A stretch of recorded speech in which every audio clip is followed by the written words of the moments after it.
Quand on songe combien il est naturel et avantageux pour l'homme d'identifier sa langue et la réalité, on devine quel degré de sophistication il lui a fallu atteindre pour les dissocier et faire de chacune un objet d'étude.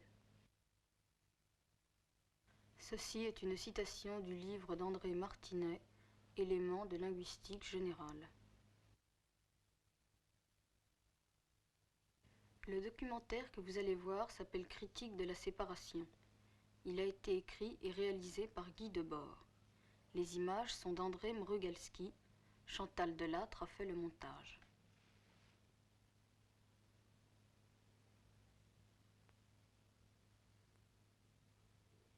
Ce film, achevé au mois de février 1961, est produit par la Dansk Fransk Experimental Film Company.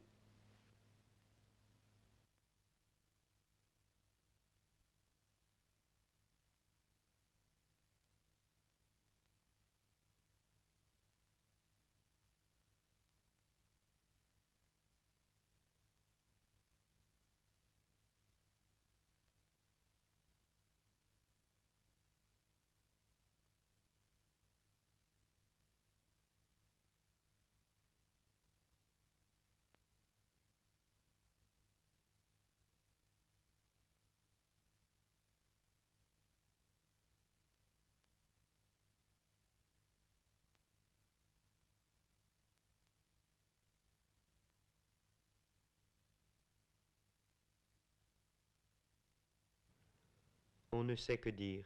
La suite des mots se refait et les gestes se reconnaissent en dehors de nous. Bien sûr, il y a des procédés maîtrisés, des résultats vérifiables. C'est très souvent amusant. Mais tant de choses que l'on voulait n'ont pas été atteintes, ou partiellement, et pas comme on le croyait. Quelle communication a-t-on désiré, ou connu, ou seulement simulé? Quel projet véritable a été perdu?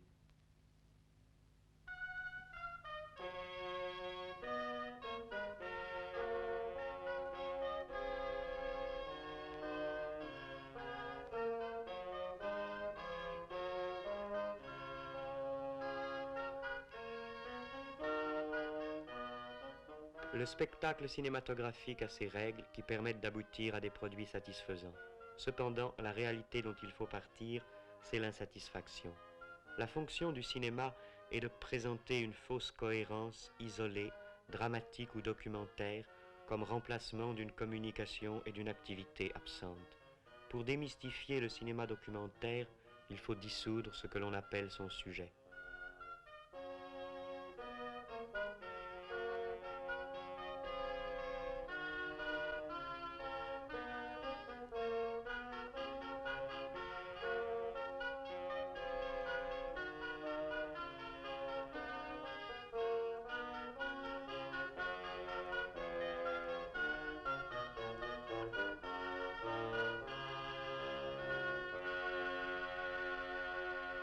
Une recette bien établie fait savoir que dans un film, tout ce qui est dit autrement que par l'image doit être répété, sinon le sens en échappera au spectateur. C'est possible. Mais cette incompréhension est partout dans les rencontres quotidiennes. Il faudrait préciser, mais le temps manque et l'on n'est pas sûr d'avoir été compris. Avant d'avoir su faire ou dire ce qu'il fallait, on s'est déjà éloigné. On a traversé la rue, on est allé outre-mer, on ne peut se reprendre. Après tous les temps morts et les moments perdus, restent ces paysages de cartes postales traversés sans fin, cette distance organisée entre chacun et tous. L'enfance, mais c'est ici, nous n'en sommes jamais sortis. Notre époque accumule des pouvoirs et se rêve rationnel, mais personne ne reconnaît comme sien de tels pouvoirs. Il n'y a nulle part d'accès à l'âge adulte, seulement la transformation possible, un jour, de cette longue inquiétude en sommeil mesuré.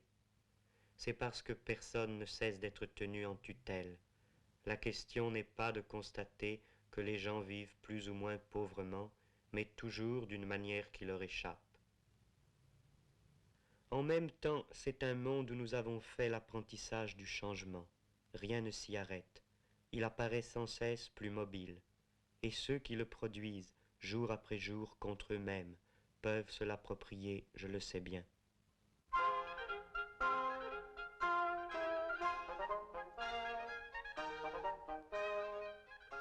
La seule aventure, disions-nous, c'est contester la totalité, dont le centre est cette façon de vivre où nous pouvons faire l'essai mais non l'emploi de notre force. Finalement, aucune aventure ne se constitue directement pour nous. Elle participe d'abord, en tant qu'aventure, de l'ensemble des légendes transmises, par le cinéma ou autrement, de toute la pacotille spectaculaire de l'histoire.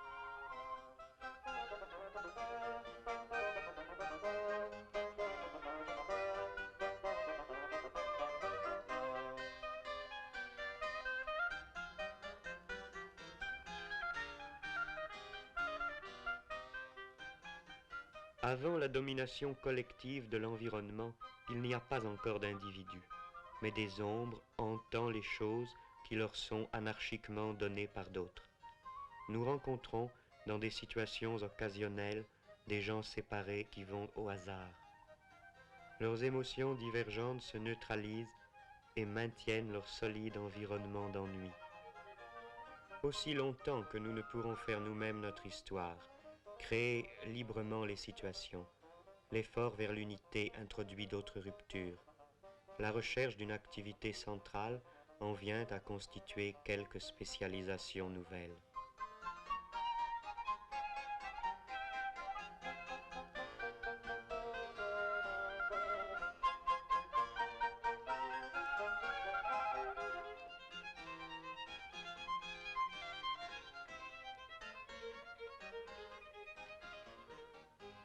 Et quelques rencontres seules furent comme des signaux venus d'une vie plus intense qui n'a pas été vraiment trouvée. Ce qui n'a pu être oublié reparaît dans les rêves.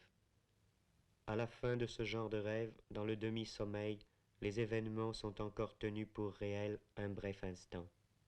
Et les réactions qu'ils appelleraient se précisent plus exactement, plus raisonnablement, comme, tant de matin, le souvenir de ce que l'on a bu la veille.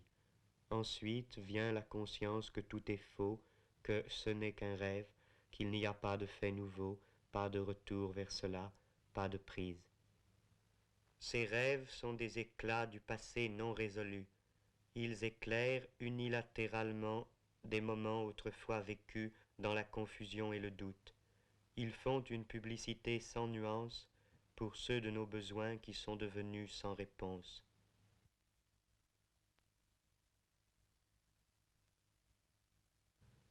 Voici la lumière du jour et des perspectives qui, maintenant, ne signifient plus rien.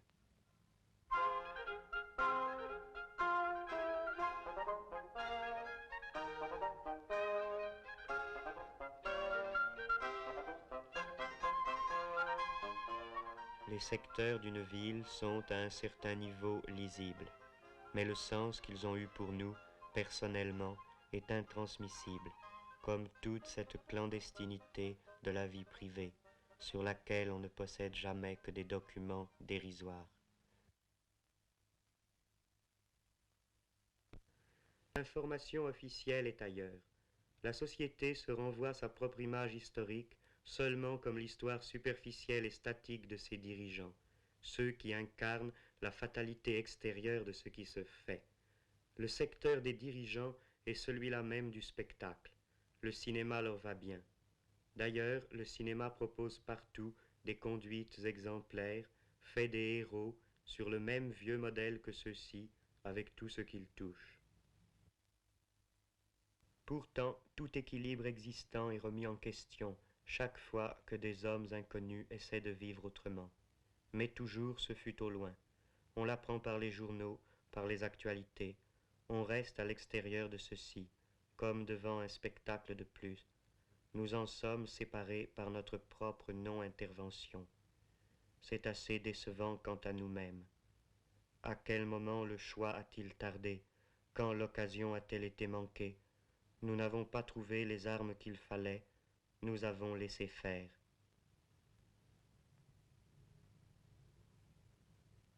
J'ai laissé faire le temps, j'ai laissé perdre ce qu'il fallait défendre.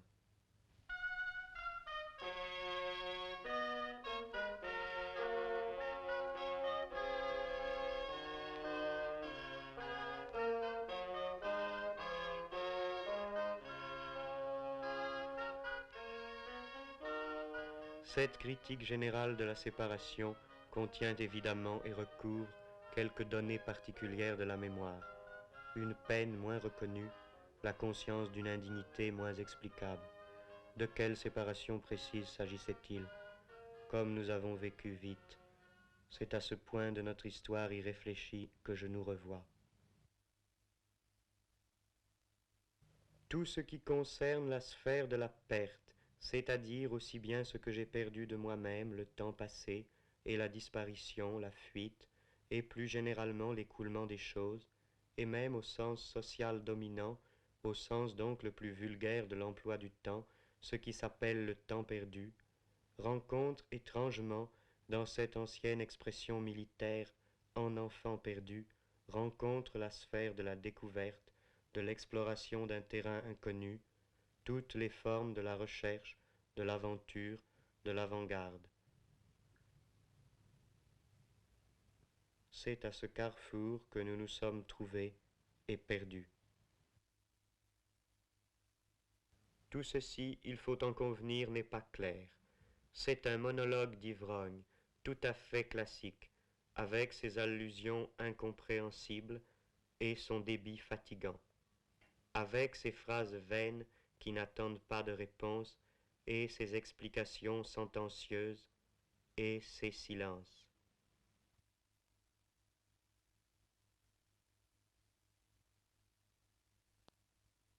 La pauvreté des moyens est chargée d'exprimer sans phare la scandaleuse pauvreté du sujet. Généralement, les événements qui arrivent dans l'existence individuelle telle qu'elle est organisée, ceux qui nous concernent réellement et exigent notre adhésion, sont précisément ceux qui ne méritent rien de plus que de nous trouver spectateurs distants et ennuyés, indifférents. Au contraire, la situation qui est vue à travers une transposition artistique quelconque est assez souvent ce qui attire, ce qui mériterait que l'on devînt acteur, participant. Voilà un paradoxe à renverser, à remettre sur ses pieds. C'est cela qu'il faut réaliser dans les actes. Et ce spectacle du passé fragmentaire et filtré, idiot, plein de bruit et de fureur, il n'est pas question de le transmettre maintenant, de le rendre, comme on dit, dans un autre spectacle ordonné, qui jouerait le jeu de la compréhension réglée et de la participation. Non. Toute expression artistique cohérente exprime déjà la cohérence du passé, la passivité. Il convient de détruire la mémoire dans l'art, de ruiner les conventions de sa communication, de démoraliser ses amateurs. Quel travail! Comme dans la vision brouillée de l'alcool, la mémoire et le langage du film se défont ensemble. À l'extrême, la subjectivité malheureuse se renverse en une certaine sorte d'objectivité, un document sur les conditions de la non-communication.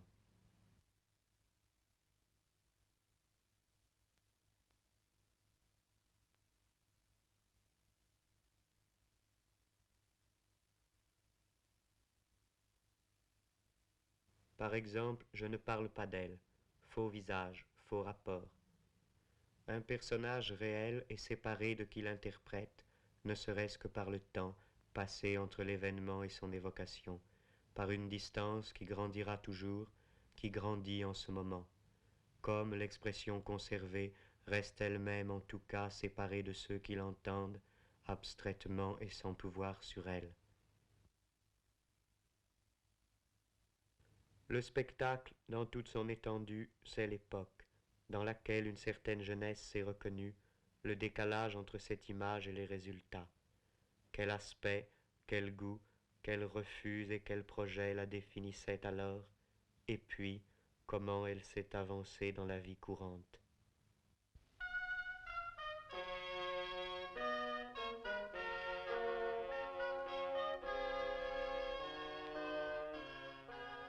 On n'a rien inventé, on s'adapte avec quelques nuances dans le réseau des parcours possibles. On s'habitue, semble-t-il.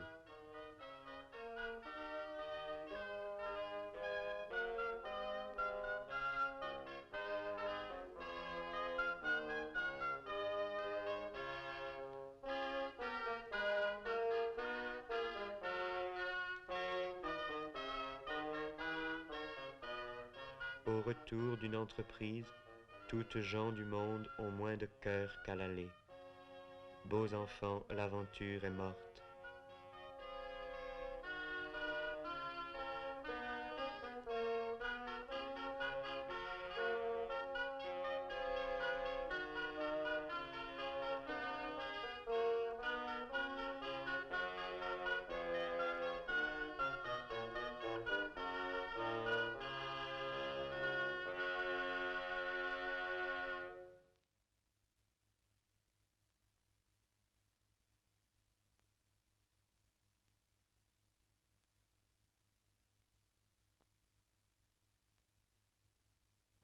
Qui résistera? Il faut aller plus loin que cette défaite partielle, bien sûr. Et comment faire?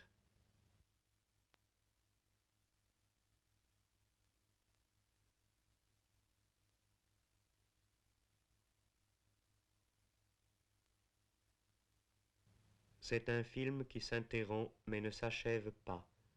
Toutes les conclusions sont encore à tirer, les calculs à refaire, le problème continue d'être posé, son énoncé se complique, il faut recourir à d'autres moyens.